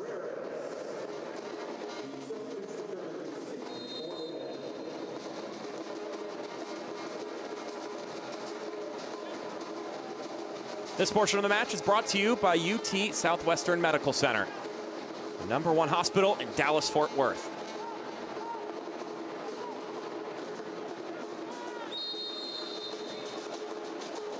Rumbling forward there was Caleb Swan. Takes some contact, draws the foul.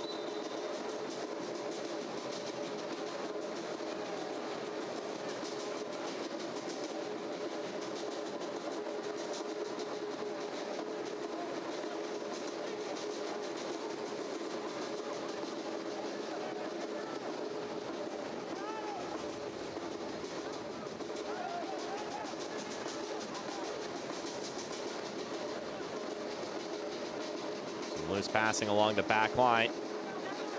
Causes a moment of concern, but they're able to recover from it, North Texas.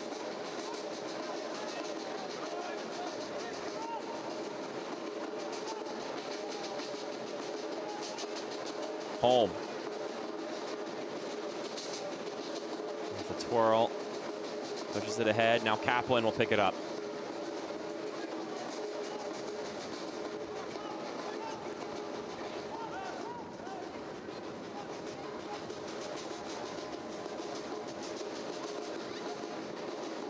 Zambrano again. Over to Nava.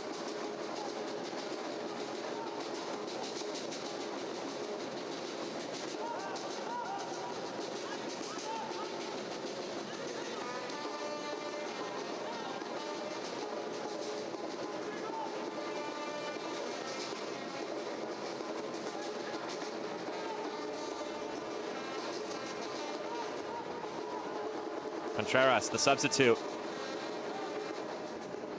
Garcia will pick it up, returns the favor to the sub. Contreras working his way inside to Ramirez. Goes back out. Isol with the ball now. Aaron Isol scored a laser of a goal last game against St. Louis. Garcia just keeps it along the byline. That is where the opportunity halts for North Texas, at least for now.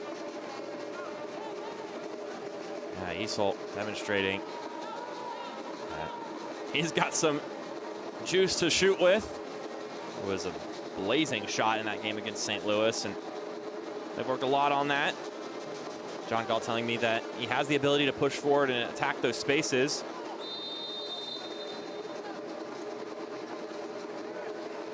The reason we haven't seen it as often this season as maybe you'd think, given he has that capability, is, well, the fact that Aaron Isol has had to play at center back at times this year, which limits those opportunities to go forward. A really mobile player, a joy to coach. Looking forward to seeing how the Ghanaian midfielder continues to develop and flourish here in the FC Dallas system.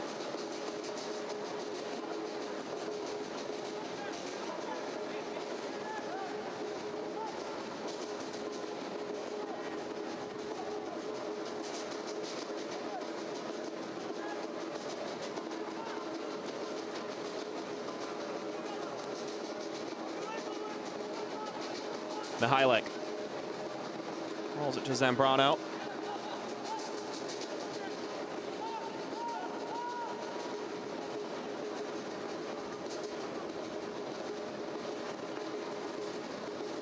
Just tapped through by Holm. Took some contact, and now North Texas have the ball once again, trying to push forward. Norris plays it left to Ramirez. Anthony Ramirez still going. And yeah, I figured that one was going to be called off. Caleb Swan sneaking behind the back line. It was a promising venture.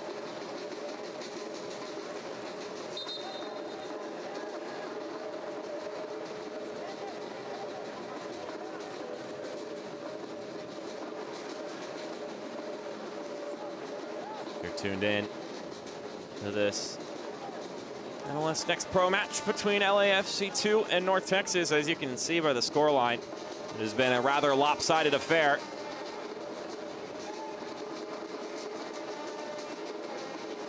This MLS Next Pro slate today. Pretty busy one on Sunday, starting with Carolina Core getting the win over FC Cincinnati 3-2. New England Revolution 2 getting the win over Philadelphia Union. Seemed untouchable earlier in the year, and they now haven't won a game in 4 straight. 3 losses and 1 draw. New York Red Bulls 2, victorious 1-0 against Chicago Fire 2.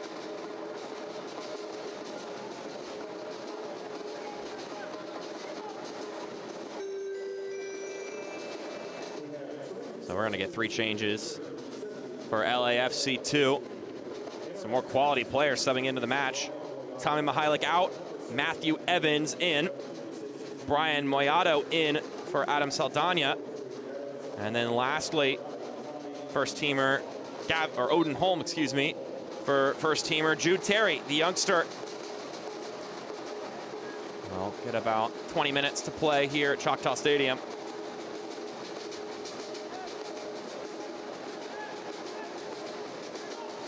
Now just to round out the thoughts here, St. Louis with another win, 3-0 against Sporting KC2. And right now at halftime, Real Monarchs up big against Minnesota United 2, 3-1.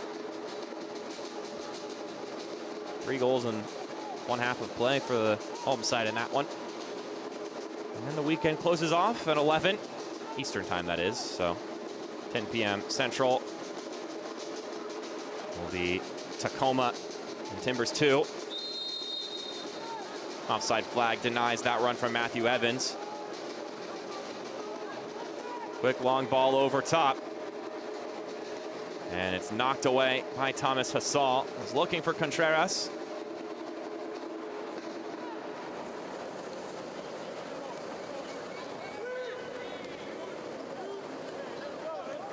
This portion of the match is brought to you by Advocare Spark. Energy for today, tomorrow, every day.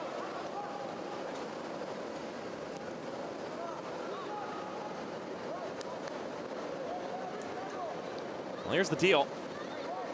Coach Gonzalez told me, if we really want it, we got to beat these good teams. We'll see them in the playoffs anyway, so might as well get the test now. And even with the context of how this game has unfurled, and you can look at 2 of the goals being scored after going up a man, and the first goal being through a penalty. They still looked like the better side prior to going up a man, and so there's a lot to be happy about from the way this game has gone for the visitors. And look, I mean, if the other team has a player sent off, it's not your fault. All you have to do is take advantage of it.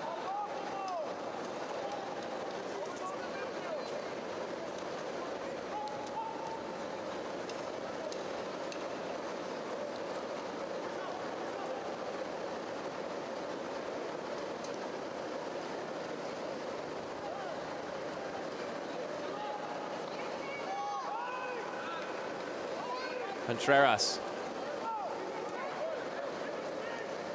Play it back to Isol.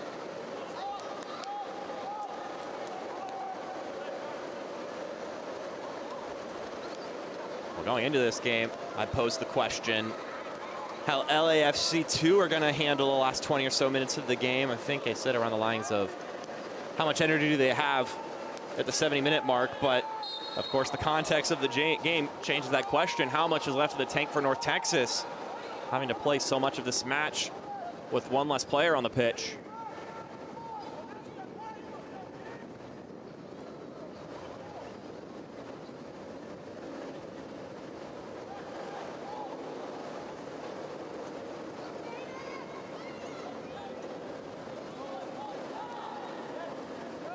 Heads up, free kick taken.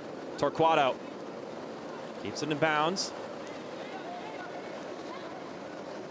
Contreras with the service. Falls over to Isol. Isol, too much lift. Will stay with North Texas as Torquato plays it back to Contreras.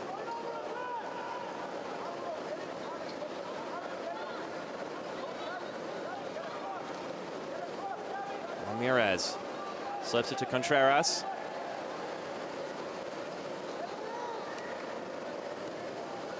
Swinging service coming in, swatted away by Hasal.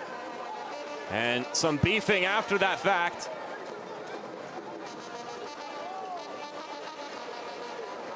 Certainly a collision between Hasal and Alvaro. He was trying to get his head on that one and was awfully close to a flying fist from Hasal, but look, the goalkeeper's trying to punch the ball away.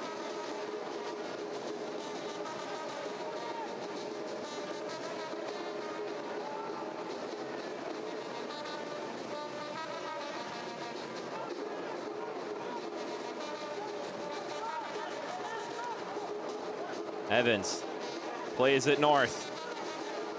Zambrano, one-on-one. Gavin Zambrano cuts inside. Oh, that's a beauty. This youngster's just got it. Gavin Zambrano with the brace.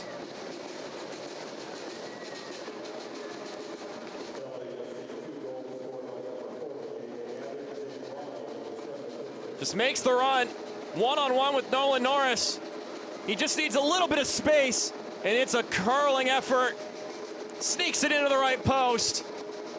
Gavin Zambrano. You've got our attention.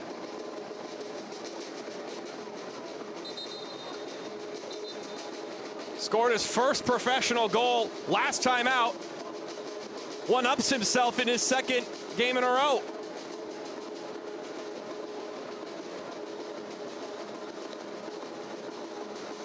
Gonna be hard to keep him off the team sheet now.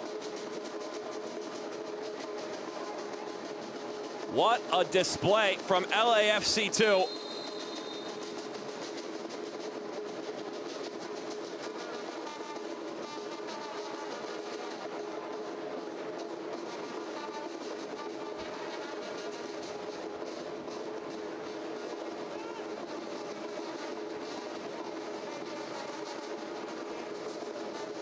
Everything has gone oh so well for LAFC 2 in this match.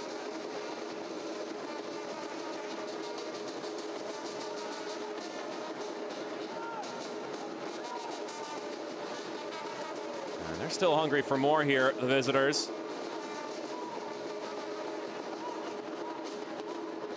I don't know if you could have scripted something better than this for LAFC2 coming into this game. You know that it's gonna take some great results here in the final stretch of the season for them to make the playoffs, and, well, you want to talk about great results? This is pretty great. Zambrano is looking for Evans with the what-touch pass.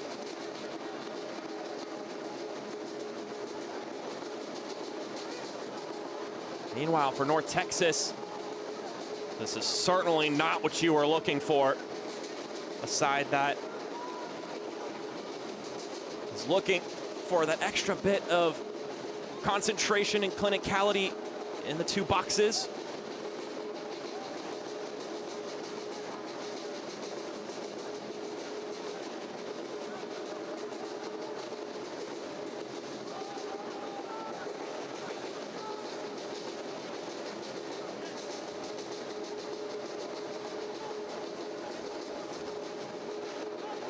They like where they're at as far as structurally at this point in the season, but they just need that extra bit of quality in the moments that matter.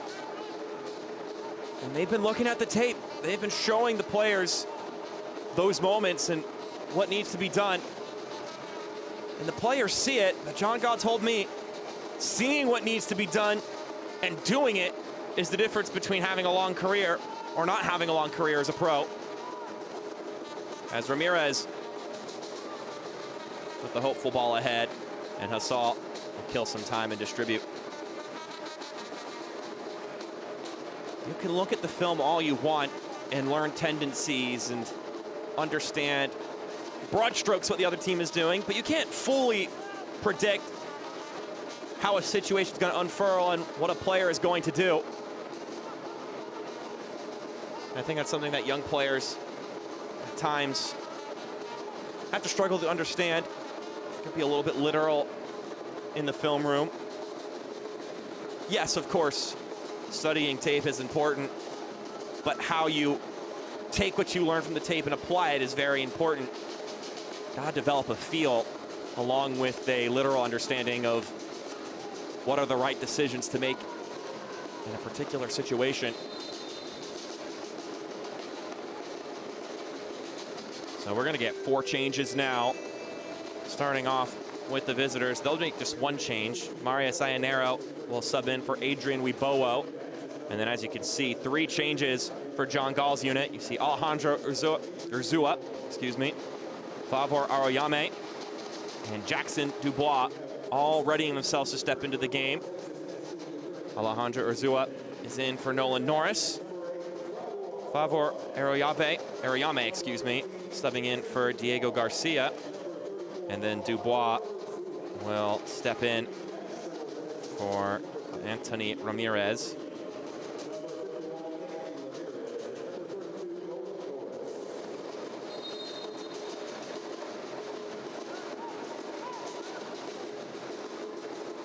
So 10 minutes to go. And nearly a giveaway for LAFC2. But they escape without punishment. That'll be the one other thing that they'll look to maintain here, is to keep that goose egg on the score sheet. Walters rolls it to his right. The favor's returned. Walters winds up to shoot, and that's well off the mark. Didn't hit it the way he was intending.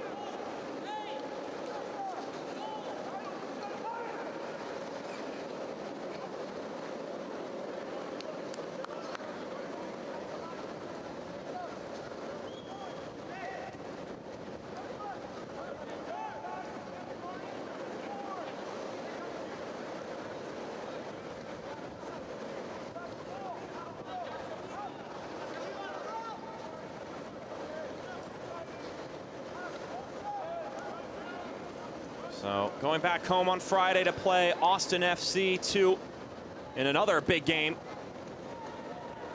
That's what's coming up for LAFC2. Meanwhile, North Texas on the road on Sunday. And I say big game, and I mean, almost all of these games are pretty big now. But a game against Ventura County on the road on Sunday for North Texas. The reason I point out the Austin game in particular as a big game is that's another team that's close, kind of adjacent to that playoff line, and could potentially be viewed as a 6-pointer. They have considerable ground on LAFC 2 as it stands right now, but if LAFC 2 get 3 points in that game, suddenly that gap is pretty close.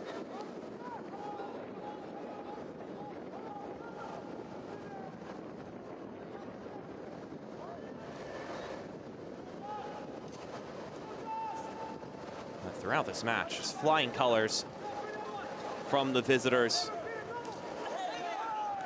They can feel good about how they open this game. They can be happy with how quickly they punished North Texas after Cisse was sent off. And they can be happy with how they've managed here in the second half, getting 2 more goals. And Gavin Zambrano able to sub in and score 2 goals for himself. Just overall, overwhelmingly positive performance.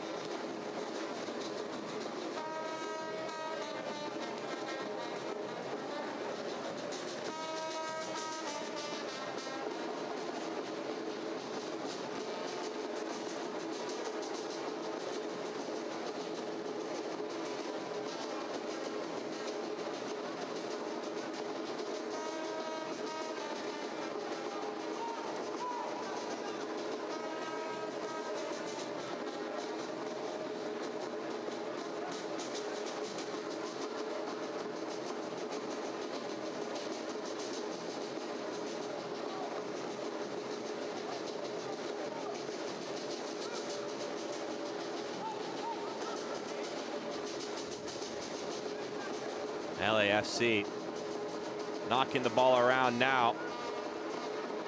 Terry reclaims possession after they temporarily lost it.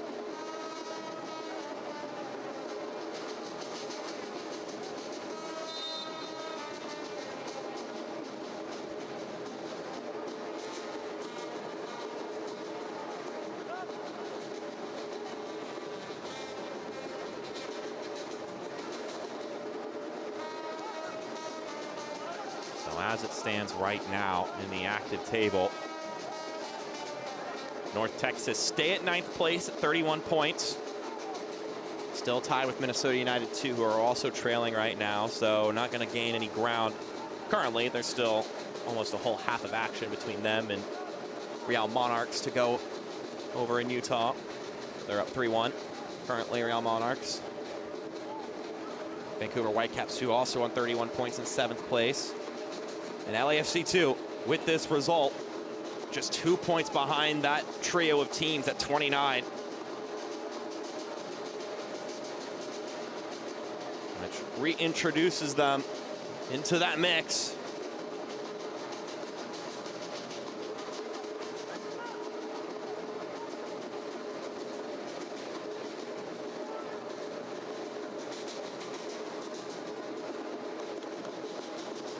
Pass rolls by Jude Terry.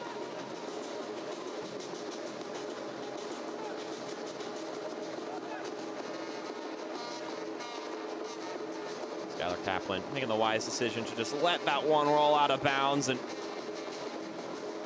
let more time roll off the clock with a throw in for his side.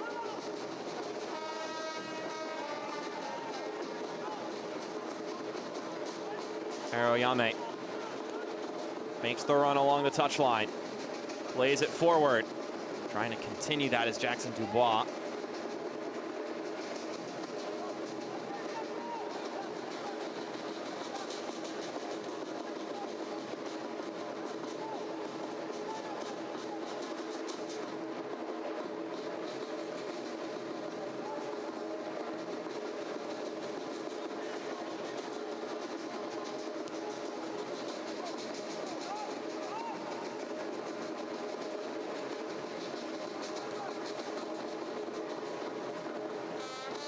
more game to kick off here this evening in MLS Next Pro. That'll be in about 20 minutes.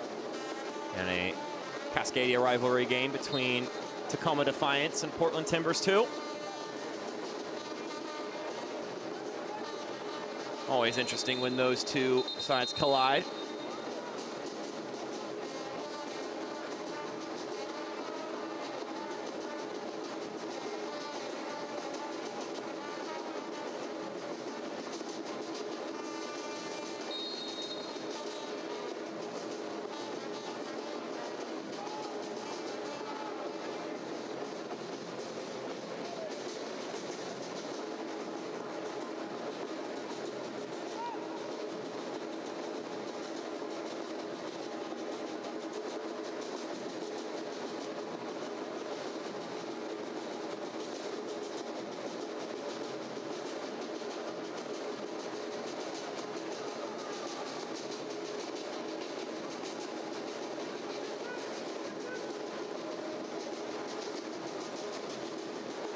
Switch pass, not sure it was intended for Terry or Evans. Ends up reaching one of the two and then returns all the way back over to the right-hand side. No need for any risky business if you're LAFC 2. Just run out this clock and see a dominant 3 points get added to your full season tally.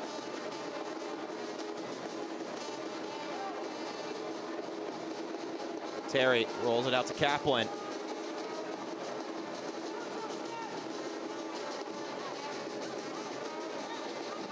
Evans rolls it up ahead. Iannero taps it back to Kaplan.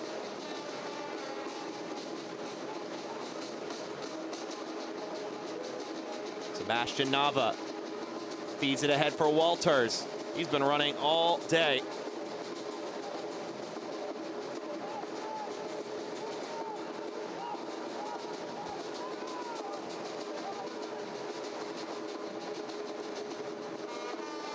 Iannero tried to step by. Now it's Alvaro.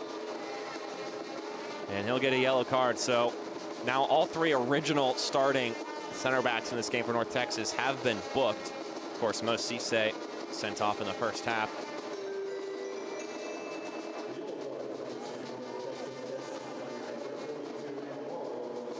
And we'll get a free kick here in the 90th minute for LAFC 2 after Iannero tried to step aside.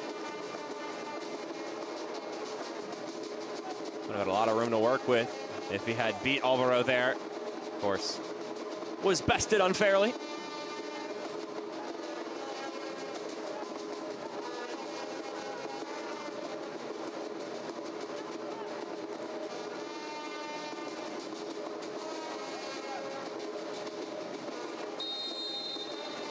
Nava taps it to Terry.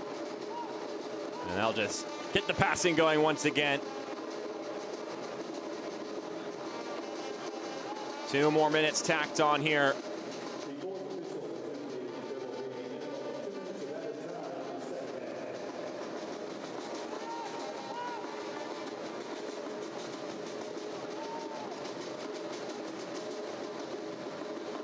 Thomas Hasal, the goalkeeper for LAFC 2, his 5th look this season with the second team. Of course, part of the first team squad. Has 1 start this year, along with 1 last year for LAFC. Has 1 clean sheet this year in Next Pro action, so it's on the doorstep of a second. Of course, have to see this one to the final whistle before you can officially notch in a second. It is starting to turn into formality here at Choctaw Stadium. As Nico Montoya slides in and gives North Texas 1 last chance to work their way forward and collect one for pride.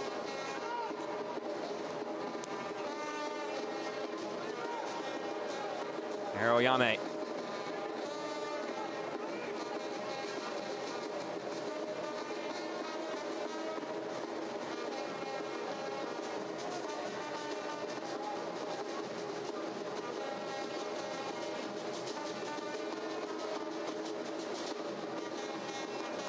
Torquato running out of real estate after his leading touch. And that may just about do it here.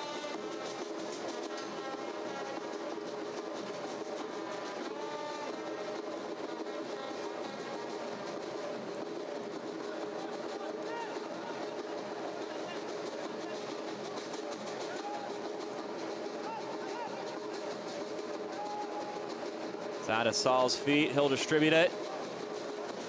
His team helping him earn a second clean sheet this season. And that'll do it here from Choctaw Stadium. It is a shining display for 90+ minutes for LAFC 2. An excellent performance from the visitors. A statement performance from the visitors as they climb up the standings. Look to push for that playoff line here in the final stretch of the season. Let's take a look at our man of the match, and you might not be surprised to see who it is. It's the Academy kid, Gavin Zambrano. Has this one laid off. Gets a second chance to lace it through, and he does just that. And that goal is nice, but then he gets the solo effort here as he makes the run. Weboa leaves it for him. He's one-on-one with MLS defender Nolan Norris. Excuse me, I'll just curl this in so beautifully. 2 goals scored, 3 on the season now. Back-to-back games, he's found the back of the net. And so rightfully, our player of the match. Well, for our entire MLS Next Pro broadcast crew, I'm Mark Schoenster. Once again, our final score, 4-0 in favor of LAFC 2. Don't forget, you can watch MLS Next Pro all season long at MLS Season Pass on Apple TV and MLSNextPro.com. Have a good night, everybody. A broadcast of Major League Soccer may not be retransmitted, reproduced, or rebroadcast without the express written consent of Major League Soccer.